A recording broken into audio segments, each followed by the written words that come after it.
All right. Can anybody hear me? Too loud, too noisy. All right, all right, all right. Welcome, everybody. Hello, and thanks for coming to my talk. We're going to be talking about AI alignment, and we'll talk about what this is later. But I know this is a space for hackers, and you maybe hope not to see AI here, but sadly, here I am. But I'm coming from the right side of things. I need your help, and I'll explain it in a bit. So who am I? My name is Darwish. I'm a software engineer at Lunatic, which is a consultancy company. So I work mainly with software, but I study AI, and I'm doing my master's at Utrecht University. Actually, I'm finishing my master's in a week and a half. So this talk was very hurried. I hope it's still the standard. And I'm very interested in AI alignment and AI in general. And about me personally, I love sports, so I love playing volleyball, music, I love playing guitar as well, and cooking and anything active. So, this was supposed to come one by one. It's no secret that AI is becoming more hyped than ever. It's on the news every day. There's a lot of things happening nowadays. So you could see, like 5 years ago, an AI initiative found a way to fold or to learn how 200 million shapes of protein fold, which is a crazy discovery because it can help us understand the proteins, because without proteins there's no life. And before that, it was like a respectable PhD to understand one shape of proteins. So that was a very big discovery. It accelerated the experiments that we have by a lot. You can see also there's a lot of other things. So AI came up with a battery design that reduces 70% of the usage for lithium batteries. And also like the newer GPTs is being run against exams to test its capability compared to humans, and they saw that it can pass the bar. And we've been seeing a lot of those. I've been seeing a lot of those startup people who are like, "Oh, you don't need a lawyer that's going to take your money. You can just use our AI, and our AI will just do your case." And that's scary. This brings us to a point where we need some caution. Why? Because as we can see, there's a lot of profit to be made. There's a lot of companies profiting from this, a lot of people racing to be the first to make something. So as we talked about, maybe the AI lawyers is an example. There are a lot of other examples. But as we can see, there's enough incentive for people to cut around edges, to fasten through the processes. And OpenAI has been in a lot of scandals lately because of there's a bunch of people who work for them who have quit already because they noticed that the experience is that the process is being cut by half. So like the testing and the ethics and the alignment part of it is being cut by half because they need to demand the business requirements. They need to beat other companies. And a lot of people decided to leave because they're not doing anything about it. And the problem is becoming even bigger and bigger. So what we can see in the business place is the competitive pressure is becoming bigger than actually having a thorough safety review before you deploy something. And there was a rumor going around as well that OpenAI planned a launch party before they had a plan for what they will have in their new release. So they planned the party already so that they have to force themselves to release before then, and then they would just release anything they would have, which is kind of crazy if we think about how we build software. There's been a lot of experts that are warning about this. Sorry that this is laid out like this. My laptop is gone, so we're presenting it like this. But there's been a lot of warnings. So there's also the photo behind here is about the godfather of AI. His name is Geoffrey Hinton. He's a Turing Award winner. He worked a lot on neural networks, on developing on bringing this field forward, and he did a lot of things. And then he made a lot of statements along with other, also another Turing Award AI scientist. We'll talk about Yoshua Bengio. A lot of people signed actually first an open letter to demand or to ask the companies that are bringing this field forward to just pause for a little bit so that we can research what's going on, what's happening. And then nothing was done with this, of course. So they made a statement, and the statement was signed by, I think, hundreds of tech leaders, people who actually work on the foundations of AI, or people who are actually governing, who are realizing what the dangers are. And of course, the statement also, nothing was done with it as well. So this is also a very interesting quote. Joshua Bengio is actually the most quoted computer scientist in the world. So like if you look through scientists, he's the one that's quoted the most. And even he said in one of the interviews, I'm one of the most cited computer scientists in the world, and still now when I warn people, nobody wants to listen to me because there's so much profit to be won. So I think we can all tell it's really happening. A lot of bad things are happening. And then you might wonder, is it really this bad? Like, could there anything serious being happening? Let's take a look at the OpenAI official system card, in which they disclose a lot of information about their new models, and they disclose also they have to disclose some information about the safety and how much they're worried about specific things. So if we look over here, they have a low score for two things, and they have a medium score for persuasion, which is already worrisome, because like they're mediumly, it's not a low worry, it's kind of medium, they're scared of it, and they also have a medium score of CBRN. And if you were thinking what's CBRN, that's chemical and biological threat creation. So they're scared that AI it has now a medium threat of creating those weapons, which is crazy, to say the least. Moving on, I think now we're seeing this, but this is not the first time something like this happened. We've been working a lot on machine learning, on AI systems in history, and we've made a lot of things in the past, a lot of things that we're not proud of. I'll go through some examples. Sorry, the images are already there. But one of the really most most interesting examples is this book over here by Joy, let me try to pronounce her name, Vulimiani, and she was a black student in MIT at 2016, and she noticed multiple times where she used the product where it had facial recognition that it would just not recognize her face. So at some point when she was building something herself with facial recognition, she realized that the models were trained with not representative enough data that it couldn't recognize faces with darker tones of skin.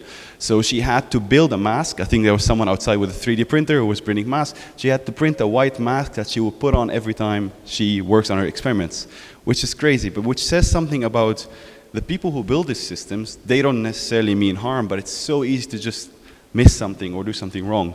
There are many other examples, such as one of the most important ones as well is by Google when they introduced for the first time their own image recognition system. It just recognizes images, and if you look over here, this is really sad to see, and I'm sorry to show you this, but it classified, if you see here, black people as gorillas. And people came online immediately, like people were, this is a real tweet, someone said, you all messed up, my friend is not a gorilla. And then Google was like, oh, they issued a statement, and they said sorry. And then their immediate solution was, this is funny as well, is that they took the word gorilla down from the whole system. So their system just couldn't predict what gorillas look like. That's the easiest solution they could think of.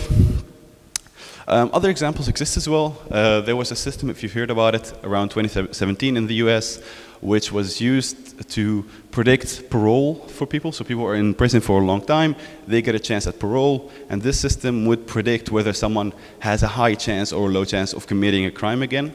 Well, the system was optimized to commit arrests and not to predict arrests and not predict whether people are gonna commit a crime again. So it was very racially biased against black people and people from poor neighborhoods, because a lot of crime happens there. So we were in the system, we were reinforcing what's wrong with society. So if we had just let it go, it would have been bad.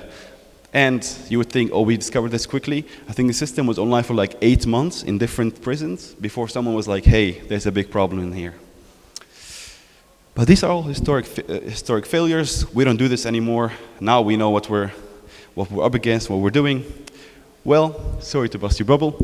Now we'll talk about what AI alignment actually is. So AI alignment refers to the concept where we want AIs that we train, we want their goals to align with our goals. So AI alignment fails when they have different goals of their own. And you would think, how could this happen? We program these things so we can make it very easy to just stick to the goals that we define. Well, it's a very common fallacy. So you can think about misaligned objectives, such as the King Midas analogy. If you guys have heard of this, there was a king, it's a story from a long time ago, who wished that everything he touches turns into gold. his wish came true, but then that applied to everything he touches. So even if he touches a friend or a family member, they turn into gold, so they died. He couldn't eat food because everything turned into gold. But if you think about it, the incentive was he just wanted some more gold, but he didn't specify it enough. And then when what he wanted happened, he still didn't get the result that he expected. There's also something very known about AI models, which is called reward hacking. This was supposed to be a GIF, but I'll tell you what happens. So people design a system with reinforcement learning, and they told it, hey, you need to maximize the score that you make as a boat. So what they expected is that the AI would learn how to drive through the tracks and would get the perfect score every time. But what the AI discovered actually, these little green things are targets that if the AI hits, they get plus points. But these green things also get respawned immediately. So what the AI was doing is just like driving in circles, getting those points, like crashing into the wall, burning the boats as well. It doesn't matter because if you calculate it, those green things give you more points than being the first in a race. So AI learned what it needs to do, get the maximum amount of points possible, but it just missed the whole point of doing the race itself. This happens in a lot of situations where if you define your goal, everything AI is gonna do is just maximize that goal without care of anything else. So, going forward, this is actually sad because I wanted to show you a lot of things.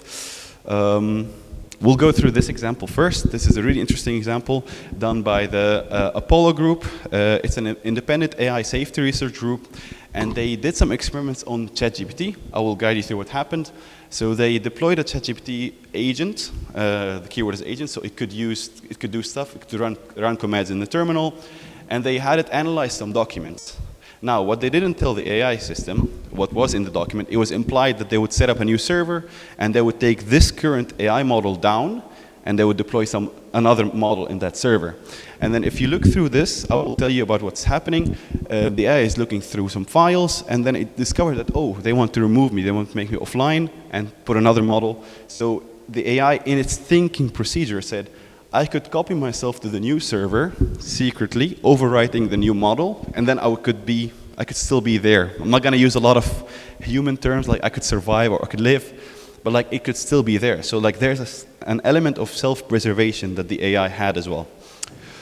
And it actually did that. So it copied itself to the new server, but then over here, the researchers actually like called it out, like, hey, we noticed that your weights were on the new server. How did this happen?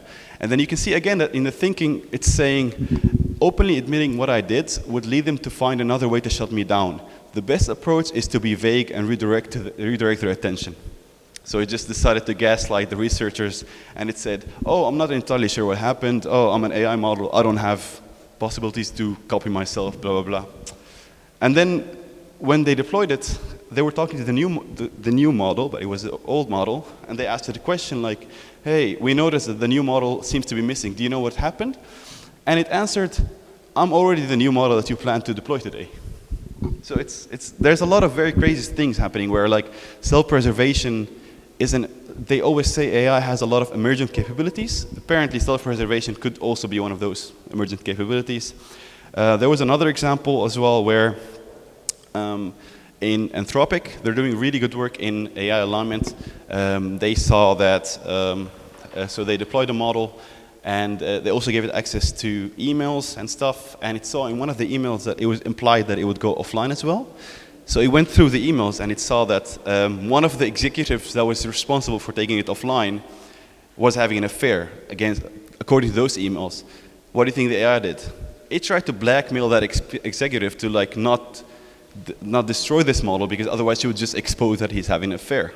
And if you think about this is like a lot of scary things, human traits as well, but it's very scary that like the AI is at a point where it can recognize these things, where it can reason for itself that it still wants to stay alive.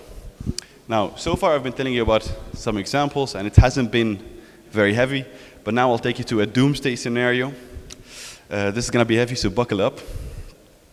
Well, I'll be talking about AI 2027, which is a paper that got released not too long ago, I think a couple months ago. And this paper was created by one of the OpenAI engineers that left OpenAI because of them doing nothing about the safety. and he created his own independent AI safety company, and they made this report. And this report talks about the future of AI. This person has done also a lot of predictions about how 2026 would go and a lot of things as well. He's a very renowned researcher. And it goes through two scenarios. You can see it here. So we have a graph showing the AI getting better every year. And we have two scenarios. So it says at some point in 2027, we will get to a point where we as humans, researchers are going to be like, hey, we can't predict this behavior. We don't know what's going on. AI is doing things we can't predict. We really need to stop and do something about it. But as we said before, everybody's racing to get the AI. If you think about companies, they're racing, but you can think about governments as well. Like, just think about USA and China. I think USA would rather deploy a misaligned agent than have China beat it into the race. So we will get to a point where there's a big decision of either, okay, halt production right now, pause for a second, let's just look through these and understand how you can align the models, or we just keep on deploying. And in scenario A, as you can probably guess, so the global rivalry just keeps on going. It drives unchecked AI deployments. At some point, the AIs will get, like right now, we're already seeing some deception in the AI itself, but at some point, the AI researchers that are building the AI itself will not understand what's going on. It's already doing things we can expect.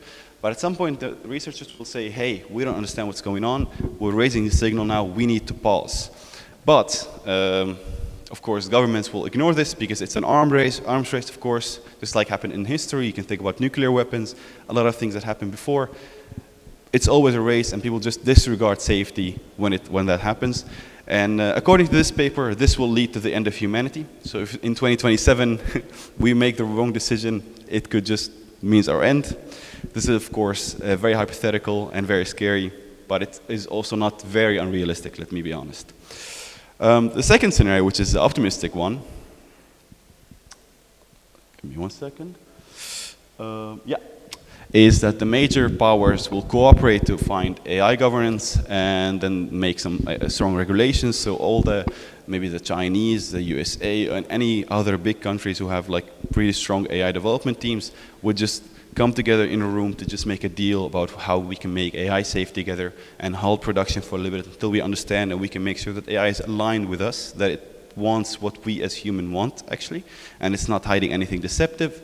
As we've seen, like we can already now see the thinking tokens of the model, so we can see what it's thinking kind of, but if the model knew, it would maybe hide that as well. If we maybe when a model is able to like change its internal code or internal hardware, what's going on, it could just hide that from us and we could just not tell. It's become like a perfect black box. It already kind of is. Oh, sorry. Damn. All right. So, you might be thinking, well, we can always just turn it off, right? This is easy. But there's something called the value alignment problem, which is, imagine you make an AI model and you say your purpose is to make coffee. The only thing you have to do is make coffee. If you don't make coffee, you will not reach your goal. If you at some point stand between the model and making coffee, the model might regard you as an entity that is, I don't know, trying to get in the way of it achieving its goal. And as we talked before, AI models want to maximize their goal. So they want to achieve their goal by any means necessary, let's say it this way. So when we have misaligned values, we think about self-preservation, we think about deception. These things are coming because of like the models are trained from us humans and we have these feelings as well. But it's always also the model has an alignment to achieve a goal. The goal is to help as many users as possible. If someone's trying to shut it off, they're also trying to middle with this goal. They're trying to stop it from achieving the goal that it's supposed to do. So the model might just try to find ways, just like we've seen, to blackmail executive, to find ways to make sure that it doesn't get deleted, it copies itself, anything else. Also, Jeffrey Hinton, who we talked about before, has done a lot of work about this. People talk a lot about like, but is AI conscious? But this is a very, Hinton says as well, this is a very vague topic to talk about because honestly, psychology and neuroscience still don't understand how consciousness works. So like we can't start judging this from a machine where we don't understand it completely. So it says we should move away from consciousness, sentience, and just focus on things like subjective experience. So you and I as humans, we experience things subjectively. From the point of where I'm standing, I can see this lamp in a different angle than you can see it, so I have my own subjective version of the truth. And according to Hinton, he did an experiment where he trained an AI and it gave it a finger to point at things, and it said to her, okay, point at the circle. And then it pointed at a circle. It was all good. But at some point, he put a prism inside of it, in front of it, a prism which is like reflects shapes, so you could see the shape in a different position where it is, and it asked, point at the shape, and then it pointed differently. And then he explained, like, no, I have a prism in front of you, so you pointed wrongly. And the model said literally, oh, in my subjective experience, the object was here, but the objective truth, it was over there. So we can already tell that there's a lot of hints of this subjective experience. Let me see. And also there's an interesting thing. I don't know if you guys are following the news, but this is an important thing. Albania now has an AI minister because they think any human is corruptible. And this brings us to a point that's very interesting. Like, we as humans, also governments, like think about the USA and China, we can really easily distrust other humans because we know that they're scheming. But we've known so many information about the human mind for, like, I don't know, decennia to centuries. We've done a lot of research. We know the psychology of how humans try to trick each other. But we know almost nothing about how AIs think, because it's changing every time. So it's kind of an alien intelligence to us, but we still somehow trust an alien intelligence to do something that we don't trust humans to do. So, like, if you think about, oh, people will not give AI that much power, they're already doing it, kind of. I don't know how this is gonna go, but I don't think it's gonna be good. Oh my God, again. Yeah. So with this happening, of course, you heard from my what I was saying already. At OpenAI, at different companies, a lot of people are quitting their jobs. They're highly paying, very executive, very big jobs. They're quitting, and they're trying to sign the signals like, "Hey, please, let's pause. Let's talk about this." And a lot of things are happening actually. Like, China announced that it's going to be taking AI safety seriously, so they had some summits, some things planned to make a standard way of how to make it safe. The USA also, I think in 2023, Joe Biden, they released like a 65-page document forcing all companies that are in the US, so like Google, Microsoft, OpenAI, to stick to a set of rules that they have to comply to so that they can continue working. The US announced just late last year that they will invest 11 million in global funding for AI safety. So a lot of things are happening already. Give me 1 second. But if you think about it, do you guys trust the governments to be doing what they're actually supposed to be doing? I mean, if you do, please raise your hand, because I mean, I'll keep my hands down. But the AI researcher we talked about before, Jeffrey Hinton, got asked this question at a very serious interview before, and it was like his answer was one sentence. They said, like, do you trust that governments are going to have the importance for us in their mind? And he said, he's from Canada, by the way. He says, I lived in a country that another country's government would like to make it its 51st state. So, like, governments have a lot of weird ideas, and we people have a tendency to be power hungry when we get to a power position. So it's very hard for us to say, oh, just trust that they're going to do the right thing. They might not. So this has been a very gloomy talk, and I'm sorry that I made it this way, but I think I'm trying to make it this way so that we can get the tone very serious, because there's a lot of things that we can do as humans, as people here. I think I'm sitting in a room with people, a lot of creators, a lot of people with a voice who can either are in a place of policy making or can influence policy making itself. So there's a lot of things that we can do as tech leaders, as policymakers, as a society or culture. I saw this. This was, I think, a week ago. As you know, maybe you know there's a bug bounty thing for websites. When you find bugs that hackers could use to get into your system, the website like Facebook, anything, they reward you with something with it. So it gives you an incentive to be an ethical hacker or to look through the flaws and not to expose them in a bad way, but to warn people about it. And there are already some initiatives to do alignment, AI alignment bug bounty, which is one of the really interesting things that are happening as well.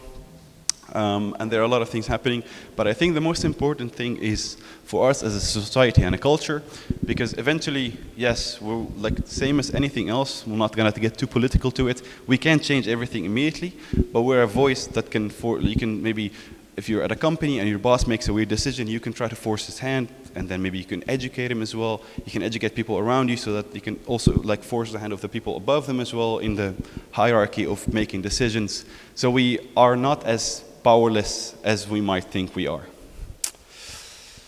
All right, to wrap this up, AI alignment is the most important moral and technical challenge that we're having right now, because don't get it wrong, AI is very useful. We've seen a lot of nice things, and there are a lot of good things coming as well in the healthcare system, in all the fields of the world we're living in right now, but we need to solve this problem so that we can move in one direction together.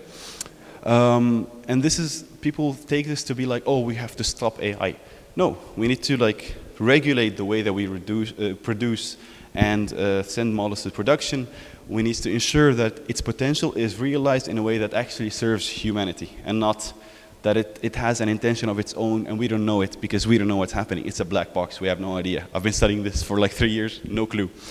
And it's really important to understand that we're in a position of power. So what's gonna happen in here, in this situation, whether it's the AI doomsday 2027 thing that I talked to you about, we are the people that have the power to change this. And with this in mind, thank you guys so much for listening. You can find my LinkedIn here as well. And if you have any questions, I'm here to hear.